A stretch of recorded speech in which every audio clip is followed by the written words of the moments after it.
시편 37편은 마치 시편 1편과 같이 이 복 있는 사람 그리고 악인들, 즉 의인들의 길과 악인들의 길이 다름을 보여주고 있어요. 어찌 보면 이 세상에는 크게 두 종류의 사람이 있습니다. 의인이 있고요, 그리고 악인들이 있습니다. 근데 그들의 삶은요 너무나 다릅니다. 의인들의 삶이 다르고 죄인들의 삶이 달라요. 결국 그들의 끝이 다릅니다. 의인들의 끝이 다르고 죄인들의 끝이 달라요. 그런데 오늘 본문에 또 보면은 그 의인들의 끝, 죄인들의 끝이 다를 뿐만 아니라 의인들의 자손의 삶이 그 복이 다르고 죄인들의 끝이, 그 자손들이 삶이 다름을 보여주고 있다라고 하는 거죠. 의인들의 길은 여호와께서 인정하십니다. 그러나 악인들의 길은 망합니다. 죄인들, 악인들은 바람에 나와 나는 겨와 같습니다.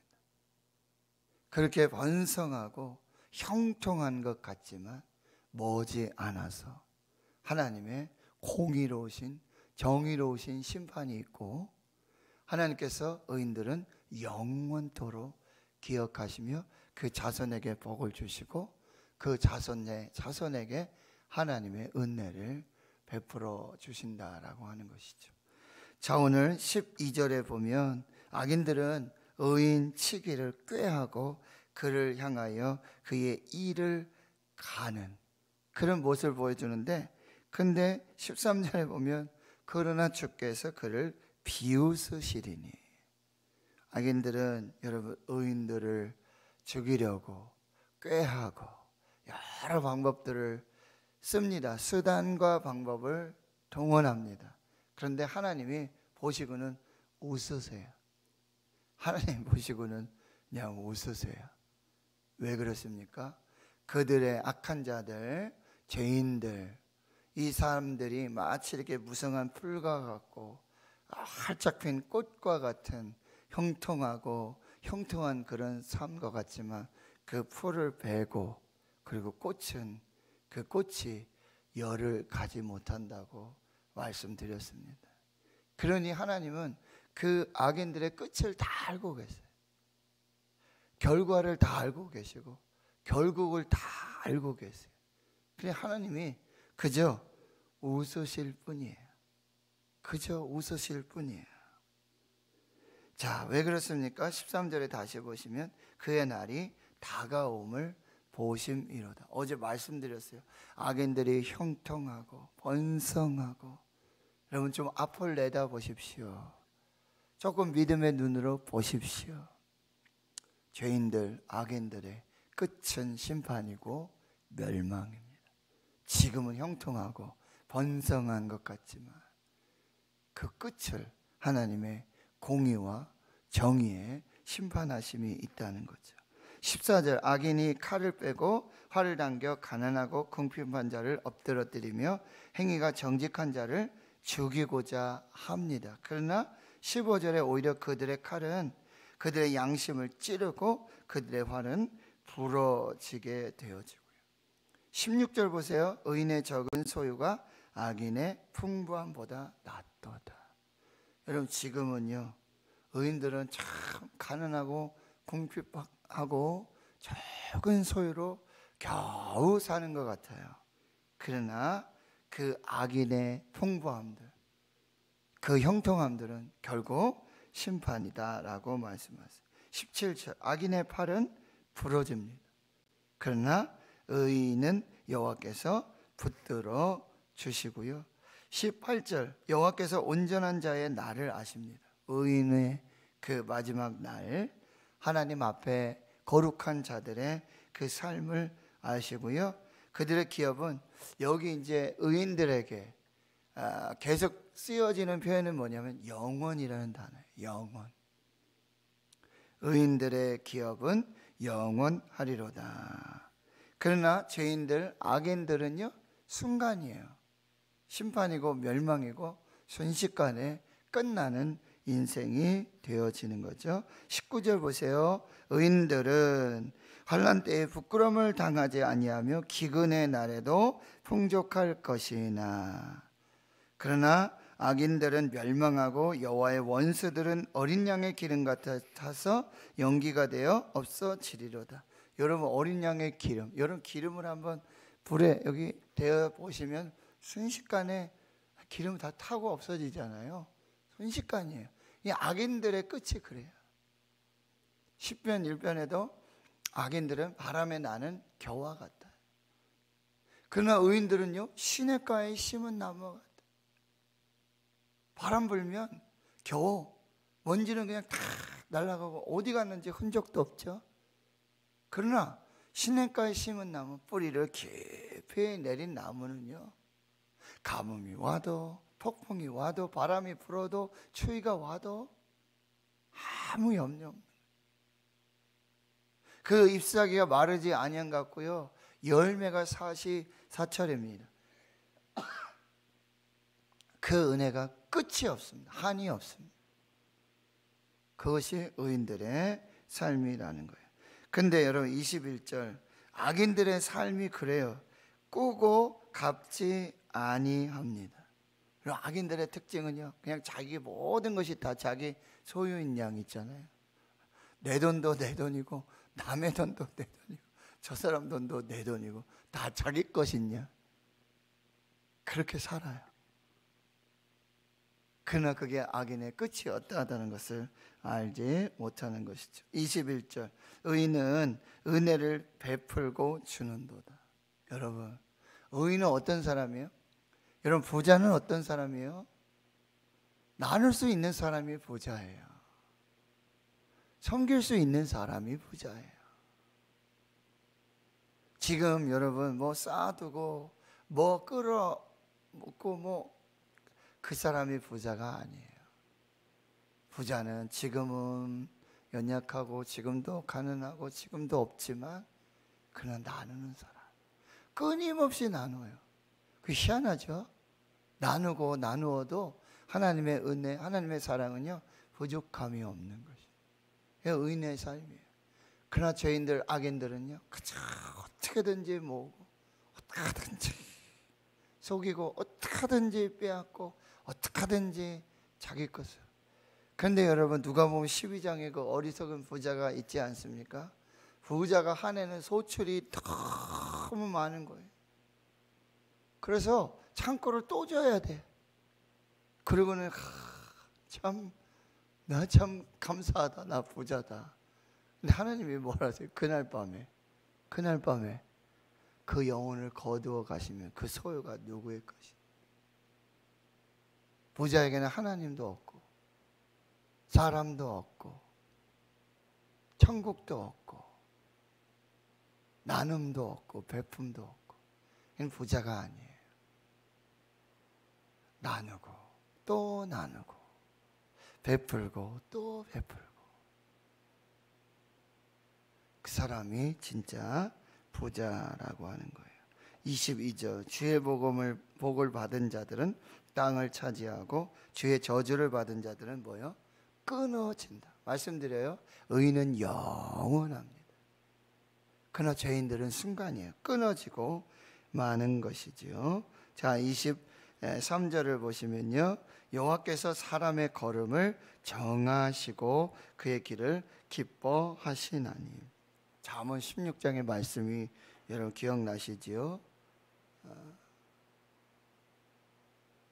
사람이 마음으로 자기의 길을 계획하고 경영한다 할지라도 그 걸음을 인도하시고 그 계획, 경영을 이루어 주시는 분은 하나님이시라네. 그러니까 너의 행사를 다 여호와께 맡기라고 말씀하고 있는 거예요. 여기 사람의 걸음을 정하신다. 이 사람은 아주 성인, 건강한, 어디든지 갈 수 있는, 무엇이든지 할 수 있는 그런 사람을 말해요. 그런데 걸음을 정하셨다. 이건 수동태로 되어 있어요. 그러니까 건강한 사람이, 무엇이든지 할 수 있는 사람이, 어디든지 갈 수 있는 능력 있는 그 사람이에요. 자기 스스로 얼마든지 할 수 있어요. 그런데 그 걸음을 수동태로 하나님께서 정하여 주세요. 자기 가고 싶다고 다 가는 게 아니에요. 하고 싶다고 다 하는 게 아니에요. 자기가 능력 있다고 다 할 수 있는 것이 아니라는 거예요. 그거 다 하나님이 뭐예요? 정해 놓으셨어요. 이게 하나님의 주권이고 하나님의 섭리라는 거예요. 여호와께서 그 사람의 걸음을 정해 놓으셨다. 여러분, 저와 여러분의 모든 삶은 하나님 안에 있어요. 하나님의 주권 안에 있어요. 하나님의 섭리 안에 있어요. 하나님의 계획 안에 있어요. 그러니 여러분, 하나님을 인정하고 하나님께 기도하고 하나님의 도우심을 구하고 하나님의 은혜 안에 거하여야 한다라고 하는 것입니다. 그리고 그의 길을 하나님이 기뻐하시며 내가 가는 길을 오직 그가 아시나니 그가 나를 단련하신 후에 내가 정금같이 되어 나온다. 하나님이 우리의 길을 아세요. 그러니까 염려하지 마세요. 걱정하지 마시고 두려워하지 마시고요. 맡기세요. 맡기세요. 포기하라는 얘기가 아니에요. 에이, 그럼 내 삶은 없나? 뭐 내 계획은 없나?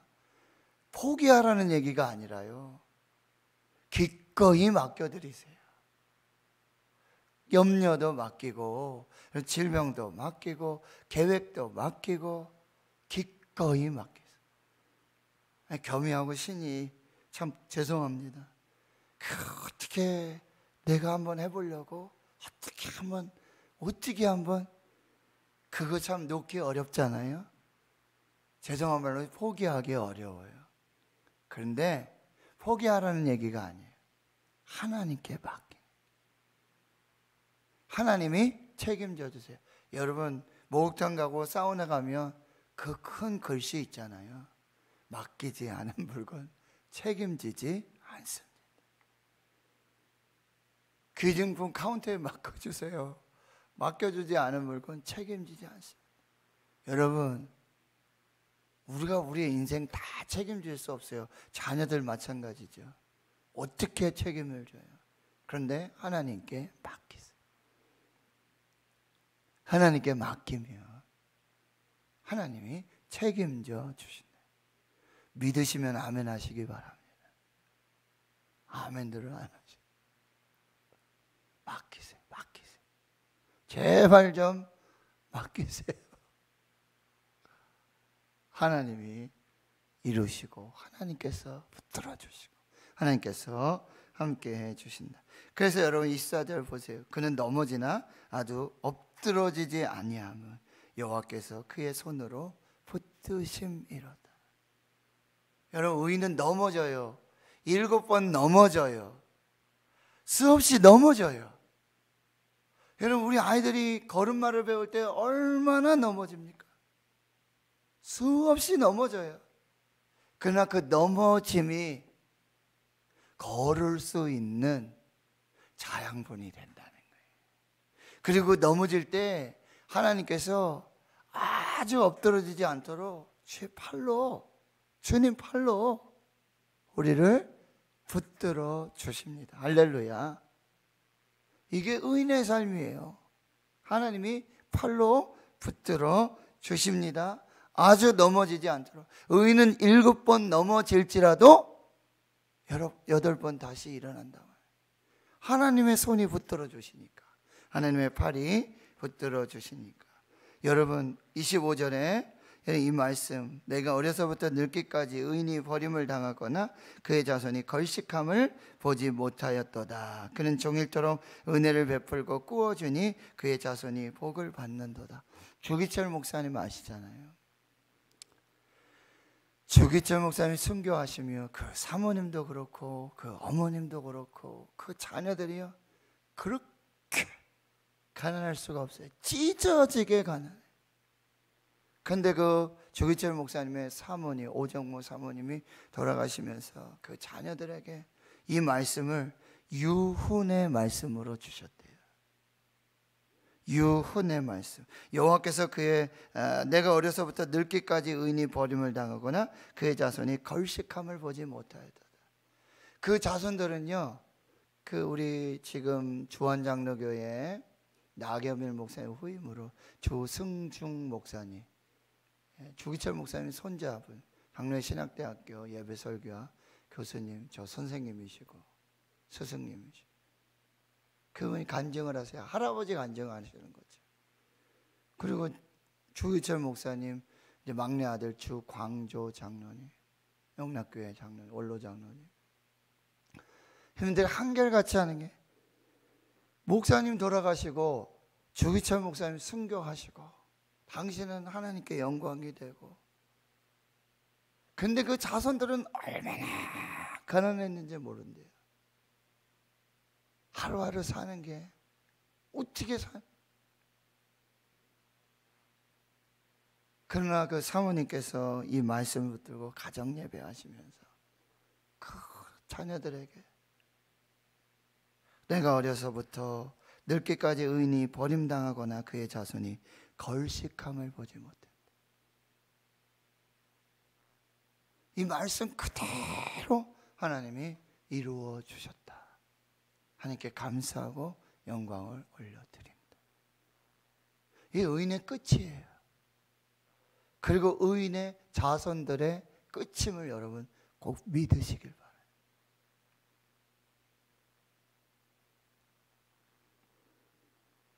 하나님께서 그 의인들, 그 시대, 그 당시에 뿐만 아니라 그 자손의 자손들, 우리 자손들이 얼마나 복받기를 원하십니까?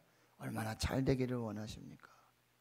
근데요, 성경은요, 나의 삶, 나의 삶의 결과로, 내 믿음, 내 신앙의 결과로 우리 자손들의 삶도 결정된다고 말하고 있어요. 내 삶이 내 시대에 나로 끝나지 않는다는 거예요. 여러분, 우리 기도하잖아요. 그 기도가 내 시대에 끝나지 않아요. 사람은 죽습니다. 사람은 가요. 그러나 기도는 남습니다. 기도는 남아서 다음 세대에 하나님의 복으로, 열매로 나타난다는 거예요. 지금 내가 전도하고, 지금 내가 기도하고, 지금 내가 순종하고, 지금 내가 섬기고, 지금 내가 충성하는 거, 내 때의 열매를 보지 못할 수 있어요. 그러나 기도는 남아요. 우리 자손들의 삶에 하나님의 열매로 나타나게 된다라고 하는 거. 여러분, 자녀들 위해서 꼭 기도하여 주시고, 여러분의 신앙의 유산이 자녀들에게도 열매로, 하나님의 은혜로 남게 된다는 거예요. 내가 신앙생활 똑바로 안 하고, 내가 믿음 지키지 않고, 내가 하나님 앞에서 제대로 살지 못하면 자녀들이 본 것이 무엇입니까? 자녀들이 들은 게 뭐예요?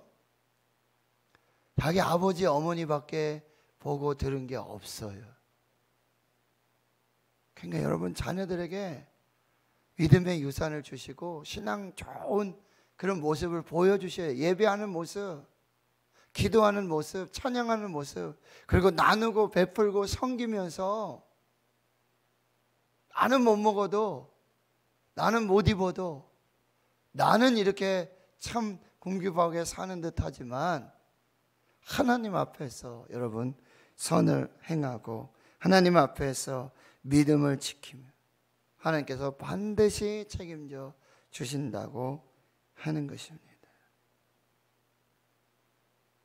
26절, 그는 종일토록 은혜를 베풀고, 여러분, 은혜를 베푸는 그냥 한 번, 한순간 그걸 끝내지 마시고요, 계속해서 종일토록 쉬지 않고 계속해서 나누고 베푸는 거예요.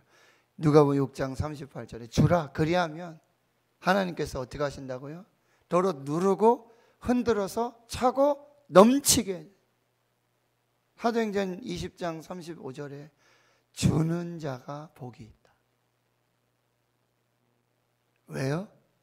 나뿐만 아니라 우리 자녀들에게도 하나님의 복이 임한다는.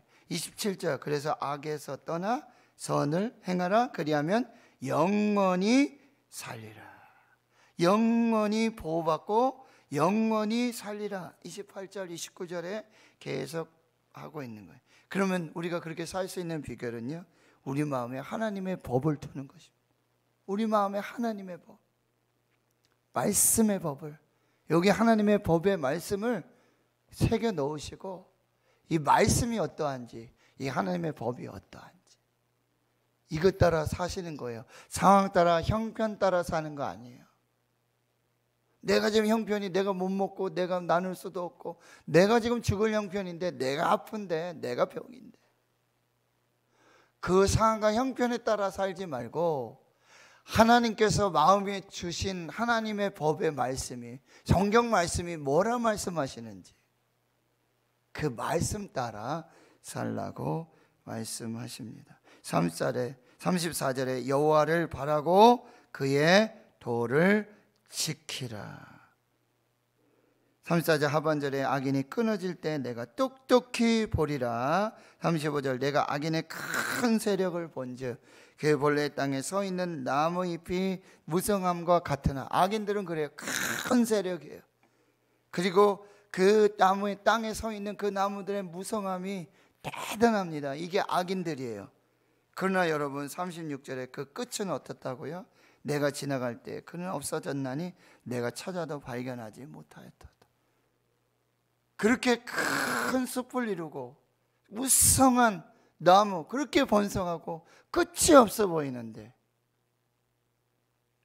얼마 지나지 않아 그들을 지나갈 때 여러분 찾아도 찾지 못하는 이런 역사들이 나타나게 된다라고 하는 39절입니다. 의인들의 구원은 여호와께로부터 오나니 그는 환난 때에 그들의 요새이시로다. 여호와께서 그들을 도와 건지시다. 하나님의 구원하심은 하나님을 의지하는 자들에게 영원토록 그렇게 하나님의 역사가 나타난다. 악인과 의인의 길이 다릅니다.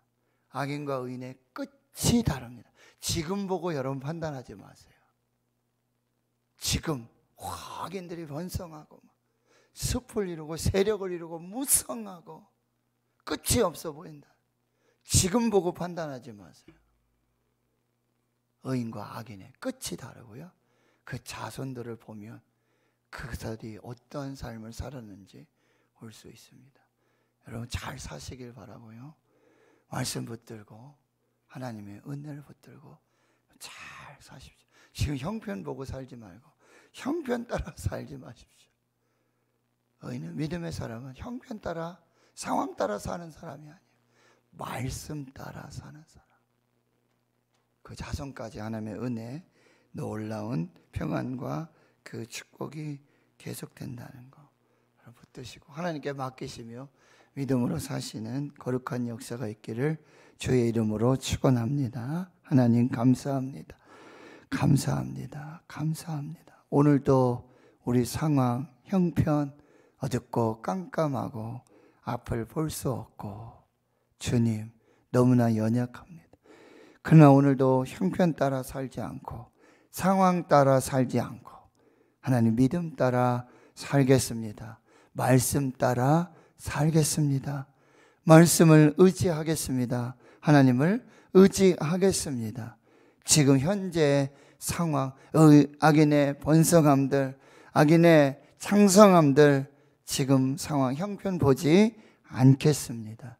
하나님, 우리의 기도가, 우리의 믿음이, 우리의 삶이 그 결과가 나로 끝나는 것 아니라 다음 세대 자녀들에게도 하나님의 복으로 열매가 되게 해 주시옵소서.